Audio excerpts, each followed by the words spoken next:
Hello, you guys. So this is a training video for the presentation that you will show a potential client, potential recruit. This is step one in talking to anybody about universal wealth and what we do with our life and health licenses. Um, so if it's a training appointment and you're new, you'll have a trainer on with you. Maybe it's your turn to lead the presentation, or maybe your trainer's leading it for you. When you are first, when all three of you, your trainer, and the potential client or the appointment come on, it is very important that you, we call it edify, you kind of talk up your trainer. Please keep in mind that your trainers are very busy. Like, we are running teams, we have lots of people that we have to, mentor and teach and coach. In addition to running quotes for our clients, there's a lot of servicing that goes on. So we're not just sitting around waiting for your appointments. Like, we have busy schedules. So let your appointment know that. That's okay. So a conversation flow might be, so say for instance, I am the trainee and I have, you know, John Doe, he is my trainer, and then I have Jane B, who is the appointment. So I'll say, um, "Wow, man, thank you so much, John Doe, for getting on with me and Jane today. I am just so grateful that you were able to make time for us to do this. I know that you're running a huge organization, and that a lot of people depend on you. And so, anyways, I just want to tell you, Jane, a little bit about John. He is actually in the military, father of 5 kids. He's done a lot for us in our industry. He's selfless. He's always teaching and training and helping wherever he can. And so again, I'm just so super grateful for him to be on with us today. And then you just kind of pause and stop there for a second, and then let the trainer say hello. Say hi, Jane. Pleasure to meet you today. Um, Kristen has told me so much about you. What has Kristen told you so far about what she's doing? So their trainer may say something like that. When the trainer asks the appointment questions, that is not your cue to answer. The Some of the information that your trainer may ask your appointment, you may have already told your trainer, but they want to get to know your appointment. So they let them ask questions, you stay quiet. If the question is not directed to you, allow your appointment and your trainer to get to know each other. So that conversation will be organic, it'll be natural, and then eventually we'll get to okay, well, that's why we're here today. So let's go ahead and share our screen. We're going to pull up our presentation that we have here. And so I'm going to lead this as if I am the trainer. So so the name of the company is Universal Wealth. We just like to lead by teaching people financial concepts. It's all just education. We feel like everybody deals with money, whether you have a little bit of it or a lot of it, but it's very taboo. People don't typically like to discuss money. Like, they don't want people to know how little they have, or sometimes if people have a lot of money, they don't want to sit around telling everybody about how much money they have, right? It's sort of a secret, but how can we get better if we're not talking about it? So these are some things we think that some basics we think everybody should know about money. Most common financial concerns, and you could say right now with the way the economy is, it's pretty crazy, which that's common. It goes up, it goes down. But these are some things that people are facing right now: rising taxes, inflation, market losses. We talked to some clients that are worried about outliving their money, becoming disabled. Some people want to put a focus on leaving a legacy behind, managing debt. And then indecision is a financial concern people face because there's so much information out there, and a lot of people don't know who to believe, who to trust, what to do.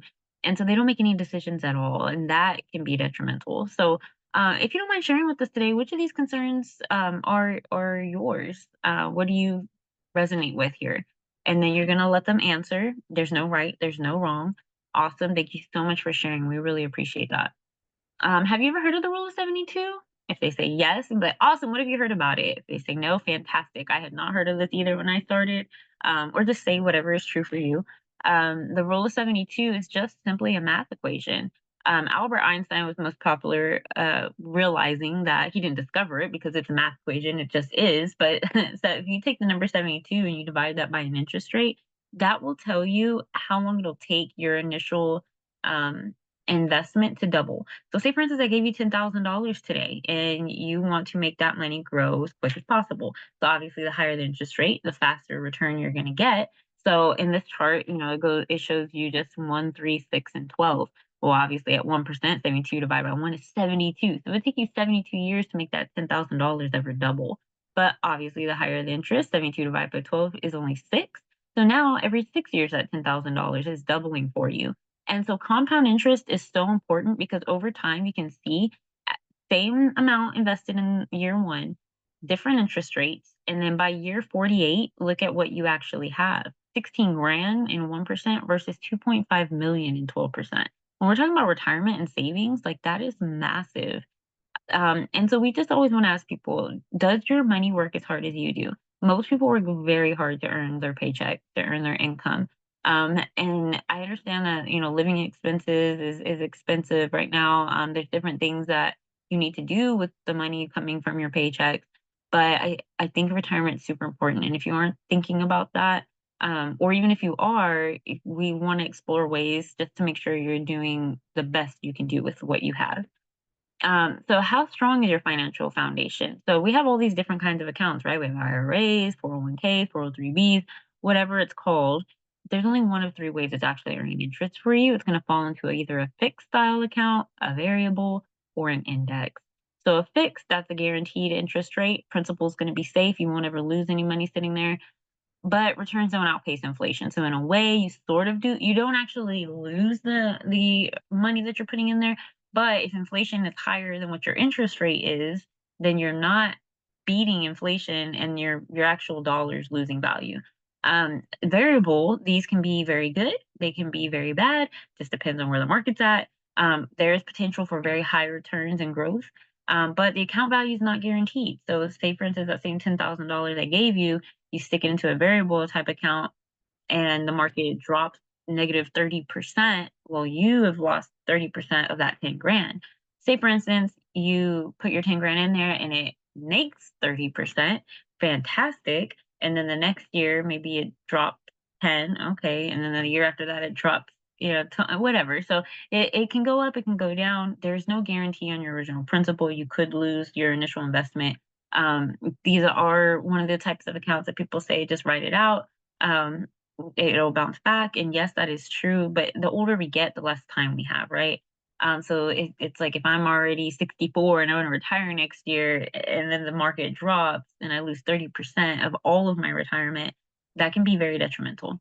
The last one is indexed account. They participate only in the gains, downside market protection. But the one thing on these accounts is you have to qualify to contribute, and those are different contributing things. It just depends on the type of account, but your principal is always safe. Every year it'll check in and see how your index did, and you will get an interest rate based on that. Say the index that you're following was negative, you're locked in. You did not lose any principal, nor did you lose any interest you have already gained. So say you've been saving here for 4 years, and every year it's bringing you a positive return. Year 5, market does bad, you're locked in. You're not going to lose any of that. You just won't gain anything right there. Some of the floors are like 0.75%. So even if it dropped, you could still earn actually 0.75% on that. But that's how they work. And if you have any more questions about that, maybe open the floor up for conversation. You don't want to just be talking at people. You're trying to educate them and help them. So them asking questions helps them understand better. So make sure you're pausing, asking them questions, asking if they have any questions. And then the next thing we like to teach our clients is tax strategies. So we have tax now. That's going to be like a CD, stock, crypto, bank accounts. Those are those fixed accounts we were talking about. So since there's not really interest being made in those accounts, you're not really going to pay taxes on those. The money you put in your savings account is usually coming out of your paycheck, which is already taxed. So if you pull money out of your savings account, you don't have to report that as income. There's no taxes really on there. Tax later or tax deferred, those are the variable accounts. Those are monies that are in the market, like a 401k, 457, 403b, IRA, pensions. And so most of these accounts you cannot touch until you're 59 and a half. If you do, you will be penalized and you will pay 10% on your taxes. So say for instance, I'm 37 years old, I have a 401k, I take out 10 grand from my 401k, I'm going to be penalized and I will be taxed. When I report my taxes for the following year, I will have to submit a form saying that I received income out of my 401k and pay the taxes on that. Now, say I don't touch the money and I'll just keep letting it grow, and then I decide at 65 I want to start taking out. Um, you could take out your required minimum distributions, or you could take out or roll it over into something else. If you do any of that, at that point is when you would pay taxes. Required minimum distributions, those have to be taken out before age 72. If you do not take your required minimum distributions, maybe you're thinking like, hey, I'm just gonna leave my money, I'm healthy, I'm gonna just keep working, let it keep growing. I'll take it out at 80 or 85 when I really can't move anymore. And if you choose to do that, then they are going to actually tax you 50%. And that is something that a lot of people don't know. And so that's part of the education piece. And then never or tax advantage accounts, those are Roth IRAs, cash value life insurance, munis, and those are never taxed. And so these are something that a lot of people don't realize. They're not really talked about. Say you take a corporate job, jobs don't usually offer these type of accounts. You have to search for these on your own, which is why we're trying to bring Wall Street to Main Street. We want to make these things available for everybody that thinks that they're beneficial for them. And so, it's not really always how much you make. Like we could be super excited thinking, oh my gosh, I'm projected to have $500,000 at age 65 in my retirement. Well, that's great, but how much of that are you actually gonna get to keep? How much of that is gonna be taxed? How much, so these are just different things we want people to be thinking about. Um, so these are the tax strategies. And now we kind of go through the education piece, the financial education. That's where we always want to start with everybody. But if somebody wants to move forward and actually take advantage of really seeing what we can do for them, we'll do what's called a financial review or financial checkup, where we'll sit down. It looks just like this, and we'll collect all this information, which is going over things like their proper protection, building wealth, increasing cash flow, preserving wealth, eliminating debt, and building an emergency fund. And so we'll collect all the expenses. We want to know all the money going out of your household. We'll collect all your income, all the money coming into your household, build you a budget plan, and then show you ways and areas that we can maybe maximize what you're doing to help you earn more interest, help you build a better, more secure retirement plan. We have strength and selection. We are not a captive company, which I love. We work with over all these different companies. And so if you needed to, have a shop around something for you, we can do that.